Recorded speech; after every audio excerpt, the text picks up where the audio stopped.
Hi everyone, the Simple Dad here. In this video, I'll show you how to add more RAM to your Redmi Note 14 Pro. So when I say add more RAM, it's not physically adding more RAM into it. It's basically adding virtual RAM to your Redmi Note 14 Pro. With virtual RAM, it'll basically use storage space and convert it into RAM, and we'll use it as a RAM. So this will help in background processes, multitasking, and playing games. So let me show you how to add virtual RAM to your Redmi Note 14 Pro. So first you want to go ahead and open up settings. Then go ahead and scroll down until you see more settings or additional settings. From here, find memory extension. And now you can go ahead and add more RAM. As you can see, it's currently set as 4 gig.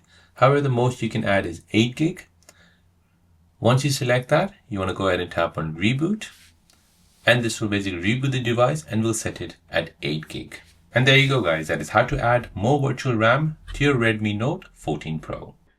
If you're new on the channel and you want to find out more about your iPhone, your Android phone, or any other social media apps, then don't forget to subscribe to this channel to become a part of the Simple Dad community. Hit the like button if you find this video useful.